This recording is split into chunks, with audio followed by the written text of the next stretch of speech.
जय बजरंगबली, जय श्रीराम, जय शिव शम्भु, जय गुरु जय गुरु जय गुरु। बंधुरा फिरे एलाम एकटी नतून भिडियो निये, देखते थाकुन।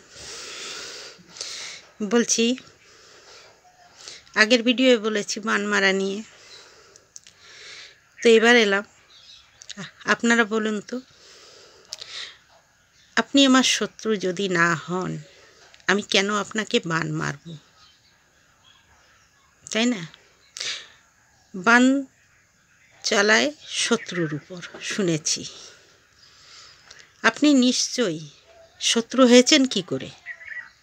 এবার আপনি প্রশ্ন আসছে, শত্রু তো প্রথম থেকে ছিলেন না, শত্রুটা হলেন কি করে? দুজনের ভুলের দরুন, একজনের ভুলে কিন্তু কেউ শত্রু হয় না। উভয় পক্ষের ভুল চাই, তবে একজনের শত্রু হয়। তো একজন হচ্ছে পজিটিভ শত্রু, একজন হচ্ছে নেগেটিভ শত্রু। দুইজনের ভিতর দুরকম বাস করে বলে তার জন্যে কেউ কাউকে দেখতে পারে না, ফায়ারিং হয়। তখন তারা শত্রু বনে যায়। বুঝেছেন? ভালো করে খেয়াল করবেন আমার কথাগুলো। আমি আবার লোকের মতো অত যুক্তি দিয়ে বোঝাতে পারি না, আর অত সত্য কথাও বলতে পারি না। যাই হোক, আমার কথাগুলো মেলাবেন, নিজেদের মন থেকে মেলাবেন, তারপরে বলবেন। তো এবার দুজনের শত্রু হলাম। একজন চাইছে দূর, ওর মুখও দেখবো না বাবা, আমি সাইড হয়ে যাই, ওর সঙ্গে আর কথাও বলবো না। ও হচ্ছে পজিটিভ। যে নেগেটিভ, সে চাইছে আমার ক্ষতি করার। কি করে করা যায়? তো এবার বান মারা, বান নয়, এর ভিতর যে নেগেটিভ বাস করছে, এর শরীর দিয়ে একটা নেগেটিভ ফোকাস, শরীর দিয়ে দেখবেন মানুষের চেহারায় ফুটে ওঠে। নেগেটিভ একটা ফোকাস আছে, পজিটিভেরও একটা জ্যোতি আছে, তার দিকে তাকালে কিছু বোঝা যায়। তো সে কি করবে? দিন রাত অভিশাপ দিতে থাকবে,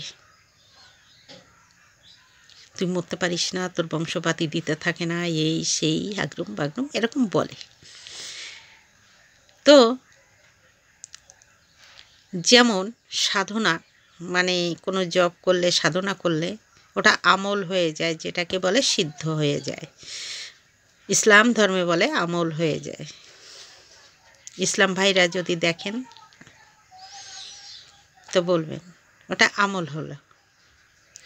এবার ওটা ঈশ্বরের দরবার পর্যন্ত পৌঁছে গেল, যে এইটা চাইছে। তখন ঈশ্বর বলছে ঠিক আছে, ও দোষ করেনি, তবুও তুই এইটা চাইছিস, তা তোর মনস্কামনা তো আমাকে পূর্ণ করতে হবে। ঠিক আছে, ওর এইটাই হোক। এটা হচ্ছে বান। মানে মনে মনে 24 ঘন্টা, 1 মাস 2 মাস 6 মাস ভাবতে যে ওর এই হোক এই হোক এই হোক বলতে বলতে ওটা আমল হয়ে গেল, মানে সিদ্ধ লাভ হয়ে গেল। এবার ওটা প্রয়োগ হলো তার উপরে।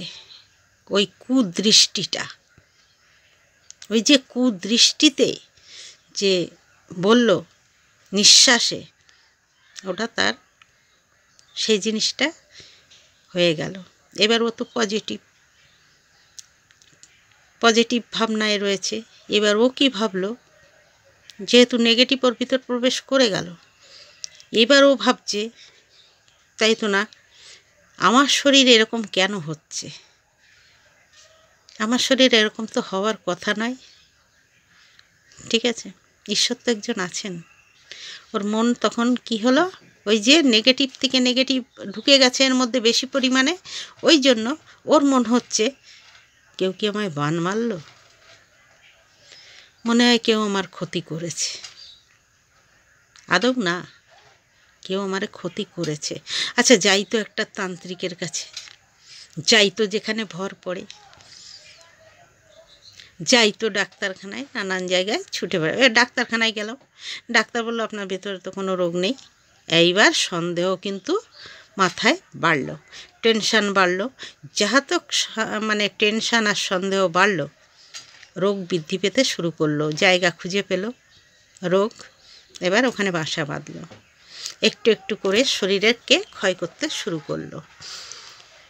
ওই সময়টায় ওষুধ কাজ করবে, ওই সময়টায় আপনাকে পজিটিভ হতে হবে এবং ঈশ্বরের নামে একভাবে ডুবে থাকতে হবে যে আমার কিছু হয়নি, কি হয়েছে আমার। জরা ব্যাধি মৃত্যু তো মানুষের জন্য, শরীর থাকলে তো অসুস্থ হবে, গাড়ি থাকলে তো অ্যাক্সিডেন্টও হতে পারে, পার্টস নষ্ট হতে পারে, তো আমরা একটা গাড়ি, হতেই পারে, বয়স হলে হতেই পারে, এই বিশ্বাসটা নিজের ভিতর রাখতে হবে, ওষুধ খেতে হবে, আপনি ভালো হবেন। আমি বলছি কোথাও দৌড়তে হবে না, কিন্তু মনের ভিতর পজিটিভ চাই, তবেই আপনি ভালো হবেন। আর যদি মনে ওই আমায় বান মেরেছে, তাহলে ওই কাটান চেরান করতে যেতে হবে। যাও লেবু কাটো, কুমড়ো কাটো, লাউ কাটো, এই সমস্ত কেটে বেড়াও। আর নাইলে যজ্ঞে যে বসে বসে ধোঁয়া খাও, এই করো ওই করো, রাত জেগে বসে থাকো, তাহলে এইগুলো করতে হবে। এটা নিজেদেরটা নিজেরা ছাড়ান, ডাক্তার দেখান, ঠিক আছে? আগের থেকে মানসিক রোগী হয়ে পড়বেন না, আমাকে বান মেরেছে। আদৌ কি আপনি জানেন আপনাকে বান মেরেছে? বান মারলে তো আপনার ব্যথা হবে, কোথা দিয়ে ঢুকলো বানটা, বানটা ঢুকবে কোথা দিয়ে, কোন জায়গা দিয়ে ঢুকলো, তার তো একটা জায়গা চাই, তার তো একটা নিশান চাই, এই জায়গা দিয়ে বানটা ভেদ হয়েছে। দেখতে পাচ্ছেন আপনারা? পাননি তো? তাহলে কি করে এগুলো বিশ্বাস করেন? এই 2025 সালে এসে আমি বুঝতে পারি না মানুষ এত কি করে নিচেই নেমে যাচ্ছে। আমরা তো আরও আগের, এগুলো বিশ্বাস হওয়ার কথা আমাদের, আমরা বিশ্বাস করার কথা। সেখানে আমি বিশ্বাস করছি না, এই নতুন জেনারেশনে কি করে এগুলোকে মেনে নিচ্ছে আমার মাথায় আসে না। তাহলে ঘরে ঘরে কিসের জন্য ঠাকুর? ঘরে পুজো করেন না? যদি অপর মন্দিরে ছুটে যেতে হয় সেখানে ভালো আশায়, তা ঘরের ঠাকুরগুলোকে ওই গঙ্গা জলে বিসর্জন দিয়ে তারপরে যান না অন্যের বাড়িতে ঠাকুরের কাছে। আমার তো মনে হয় মন দিয়ে ঘরের কোনো পুজো উপাসনা আপনারা করেন না, তাই অপরের উপাসনার ভাগ নিতে আপনারা যান। কথা রাইট? অন্যের পুণ্যফল নিজেরা নিতে যান, কারণ আপনারা নিজেরাই অসংখ্য পাপী। আপনাদের পাপ তো বাপকেই ছাড়ে না, কারণ আপনাদের ভিতরে কোনো পজিটিভ বলে কোনো জিনিস নেই। যারা যারা যান, বুঝেছেন? মন যদি চাঙ্গা কাঠরি মে গঙ্গা, তা মন যদি চাঙ্গা হয় ওই মহাকুম্ভ গঙ্গা স্নানে যাওয়া লাগে না, ঠিক আছে? একটা বাটিতে জল নিয়ে যদি সেখানে গঙ্গাকে আহ্বান করা হয় তো গঙ্গা ওখানেই। দেবী সুরেশ্বরী ভগবতী গঙ্গে, ত্রিভুবন তারিণী তরল তরঙ্গে, শঙ্কর মৌলি নিবসিনী বিমলে, মমমতি আস্তাং তব পদকমলে, রোগং শোকং পাপম তাপম, হর মে ভগবতী কুমতি কলাপম। ওম গঙ্গে নমঃ, ওম গঙ্গে নমঃ, ওম গঙ্গে নমঃ। মাথায় ঢেলে নেন না, গঙ্গা স্নান ঘরেই, ঘরেই তো গঙ্গা স্নান, ওখানে ডুব দিতে যেতে হবে। আর লোকের পায়ের তলে পিষে পিষে মেরে গেল, কি হলো? পুণ্য লাভ করেছে, ধ্যাৎ, পুণ্য লাভ করেছে, এটা পাপের চোটে এই ধ্বংস হয়েছে। হ্যাঁ, এখানেই শেষ করছি, আসছি পরবর্তী ভিডিওয়। তো বন্ধুরা, আমি একটা নতুন চ্যানেল খুলেছি, বারবার নিমন্ত্রণ করছি, কিন্তু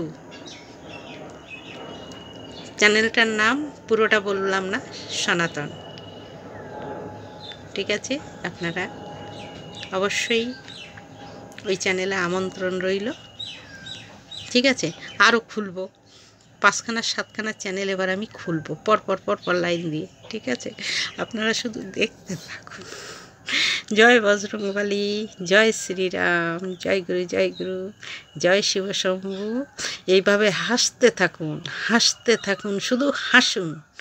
কোনো কান্না নয়, কোনো দুঃখ নয়, কোনো কষ্ট নয়। গরিব হন, যাই হন, আপনি জানবেন সব আপনার ভাগ্য, বিধাতার লেখা, সব তার হাতে ছেড়ে দিন। জিতবেন আপনি, জিত আপনার হবেই, কথা দিলাম।